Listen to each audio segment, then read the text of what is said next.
இன்றைக்கி கடவுள் நம்மளுக்கு கொடுத்துருக்க வசனம் 2 பேதுரு 2:1.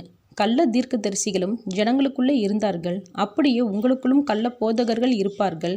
அவர்கள் கேட்டுக்கேதுவான வேத புரட்டுகளை தந்திரமாய் நுழைய பண்ணி தங்களை கிரியத்துக்கு கொண்ட ஆண்டவரை மறுதலித்து தங்களுக்கு தீவிரமான அழிவை வருவித்து கொள்ளுவார்கள். இந்த வசனத்தை கொண்டு கடவுள் நம்மகிட்ட என்ன சொல்கிறது பார்ப்போம். பொய்யான தீர்க்கதரிசிகளுக்கும் பாஸ்டர்ஸ்க்கும் அளவே இல்லாமல் போச்சு. இப்படி பொய்யான ஆட்களை வளர்த்து வரதே நாம தான். அவங்கக்கிட்ட போய் கடவுள் என்ன சொல்கிறாருன்னு கேட்டு சொல்லுங்கள், ப்ரேயர் பண்ணுங்கள், இப்படியும் சொல்கிறோம். ஏன் கடவுள் நம்ம கேட்டால் பதில் கொடுக்க மாட்டாரா? நாம் ப்ரேயர் பண்ணோம்னா அதை ஏற்றுக்க மாட்டாரா? யாரோட ப்ரேயர்லேயும் உண்மையும் நம்பிக்கையும் இருந்தாலே போதும், கடவுள் அதுக்கு செவி கொடுப்பார், பதில் கொடுப்பார்.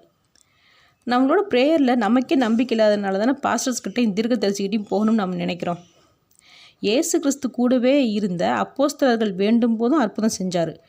12 வருஷமாக பெரும்பாடுள்ள ஒரு பெண்ணு அவரோட ட்ரெஸ்ஸோட ஓரத்தை தொட்டாலே போதும் அப்படின்னு சொல்லி நம்மளோட வேதனை நீங்கன்னு விசுவாசிக்கும் போதும் கடவுள் அற்புதத்தை செஞ்சாரே. அப்போது கடவுள் நம்மக்கிட்ட எதிர்பார்க்குறது நம்பிக்கையுள்ள விசுவாசம் தானே. அதுக்காக உண்மையான பாஸ்டரும் தீர்க்கதரிசி வேஸ்ட்டுன்னு சொல்லலை. கடவுள் எல்லாருக்கும் ஒவ்வொரு வேலையை கொடுத்தது போல் அவங்களுக்கும் கடவுளுக்கே வேலை செய்கிற ஒரு பாக்கியத்தை கொடுத்துருக்குறாரு. பெரிய ஆசீர்வாதம் அது. யார் நினச்சாலும் கிடைக்காது, கடவுள் நினச்சா மட்டும்தான் அதை பெற்றுக்கொள்ள முடியும். உண்மையான பாஸ்டர்ஸ் தீர்க்கதரிசிகள் நம்மக்கிட்ட இருந்து எதையுமே எதிர்பார்க்க மாட்டாங்க. சர்ச்சுக்கு இவ்வளோ கொடுங்க, அவ்வளோ கொடுங்க, அதை செய்யுங்க, இதை செய்யுங்கன்னு சொல்ல மாட்டாங்க. கடவுளுக்கு தான் செய்கிறீங்க அப்படின்லாம் தந்திரமாலாம் பேச மாட்டாங்க, சம்பாதிக்க மாட்டாங்க, நம்மளை ஏமாற்ற மாட்டாங்க.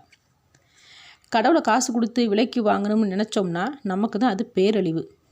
இப்படி சொல்கிறவங்களோட பேச்சை கேட்காம, பொய்யா சொல்கிறவங்க பேச்சை கேட்காம, காசுக்காக பேசுகிறவங்க பேச்சை கேட்காம நம்ம உண்மையோடும் விசுவாசத்தோடும் கடவுள்கிட்ட கேட்டாலேவும் சகலத்தையும் நம்மளுக்கு கொடுப்பாரு. ஆமேன்.